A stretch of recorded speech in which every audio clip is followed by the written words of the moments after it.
Bulletin में सबसे पहले आपको आगाह करेंगे पीटीआई की रावलपिंडी में जेल भरो तहरीक से मुतल्लिक, जहां फयाजुल हसन चौहान के साथ दीगर 10 पीटीआई कारकुनान ने गिरफ्तारी दी है। पहली कैदी वैन कमेटी चौक से रवाना हो गई है। पीटीआई रहनुमाओं और कारकुनों की कमेटी चौक आमद इस वक्त जारी है। नुमाइंदा जियो न्यूज़ शबीर डार ने हमें ज्वाइन किया है। शबीर, क्या माहौल है इस वक्त कमेटी चौक पर?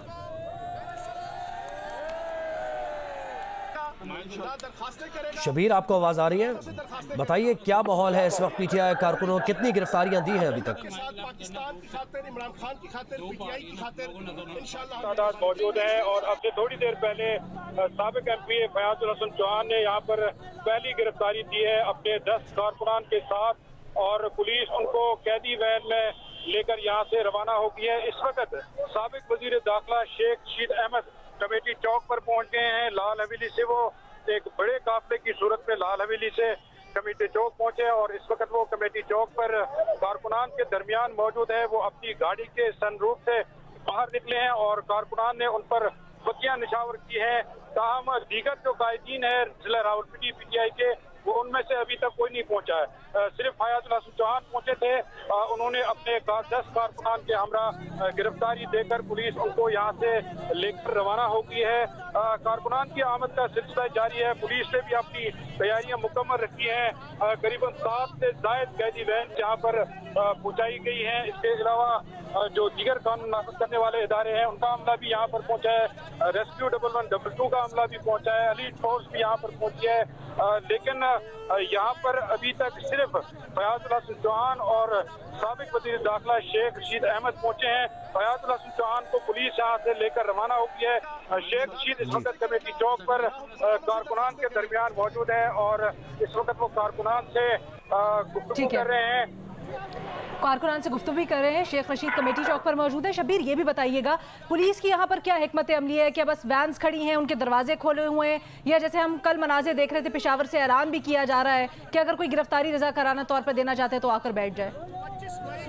जी, सीपीओ रावलपिंडी खालिद महमूद हमदानी से हमारी बात हुई। उन्होंने अब से थोड़ी देर पहले कमेटी चौक का दौरा किया और यहाँ पर उन्होंने इंतजामात का जायजा लिया। उनसे हमारी बात हुई। उनका कहना था कि जो सियासी जमात की सरगर्मी है आज की, उस हवाले से सिर्फ पुलिस का काम है कि सिक्योरिटी फराहम करना और जो इंतजामात है कैदी वैन यहाँ पर पहुँचाई गई है। अगर रज़ाकाराना तौर पर कोई गिरफ्तारी देना चाहे तो हम उसकी गिरफ्तारी उसको लेकर यहाँ से रवाना होंगे। इसके अलावा पुलिस के जो इंतजामात है सिक्योरिटी के, वो यहाँ पर काफी तादाद में भारी तैनात की गई है। ताहम पुलिस की जानिब से कोई हमें रद्द-ए-अमल नजर नहीं आ रहा, ताकि ताहम जो कारकुनान है जो आज खुद कैदी वैन में जाकर बैठते हैं उनको पुलिस लेकर यहाँ से रवाना होती है। शबीर डार हमें सूरत हाल से मुताल्लिक बता रहे हैं। कमेटी चौक पर जो मनाजिर हैं, जो देख रहे हैं मनाजिर, उसका अहवाल हमें दे रहे हैं। इस वक्त फयाजुल हसन चौहान ने अपने 10 कारकुनान के साथ गिरफ्तारी दी है और शेख रशीद भी वहाँ पहुँच रहे हैं। बहुत शुक्रिया शबीर डार।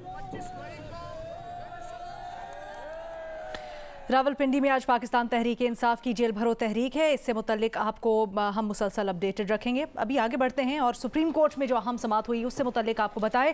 सुप्रीम कोर्ट में पंजाब और खैबर पख्तूनख्वा में इंतखाब पर अज़ खुद नोटिस केस की आज भी समाअत हुई, जिसको पीर की 11:30 बजे तक मुलतवी कर दिया गया।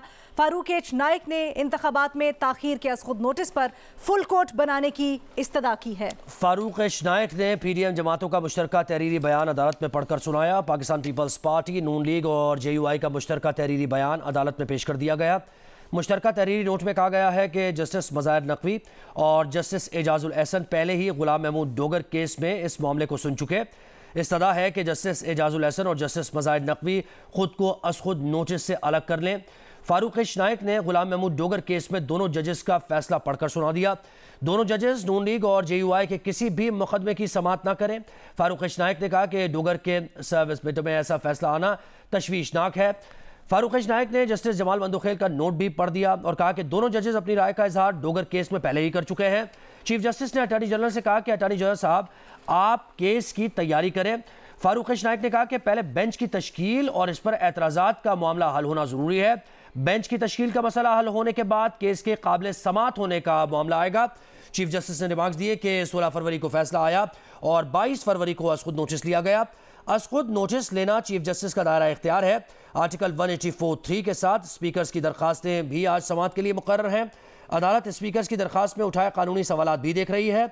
सियासी मामलात को पार्लियामेंट में हल होना चाहिए। इसके साथ साथ ये अहम ऑब्जर्वेशन भी सामने आई जिससे मुतल्लिक हम आपको आगाह करेंगे कि chief justice of Pakistan justice Umar Ata Bandial ने कहा कि आज हमारे दरवाजे पर आईन पाकिस्तान ने दस्तखत दी है, इसलिए अज खुद नोटिस लिया है। Chief justice of Pakistan justice Umar Ata Bandial ने कहा कि आज हमारे दरवाजे पर आईन पाकिस्तान ने दस्तक दी है, इसलिए अज खुद नोटिस लिया है। और मुस्लिम लीग नून के सेनेटर इरफान सिद्दीकी ये कहते हैं कि आईन 1977 से 1988 तक 11 साल दस्तक देता रहा, किसी ने ना सुनी। आईन 1999 से 2008 तक 9 बरस दस्तक देता रहा, किसी ने ना सुनी। एक बयान में इरफान सिद्दीकी ने कहा कि आईन को धक्के देकर अदलगाहों से निकाल दिया गया, तब आईन की दस्तक सुनने के बजाय आईन शिकन के हाथों को बोसा देकर बैत की गई। आज ये दस्तक इतनी मुतबर्रिक कैसे हो गई, ये सवाल भी उठाया इरफान सिद्दीकी ने।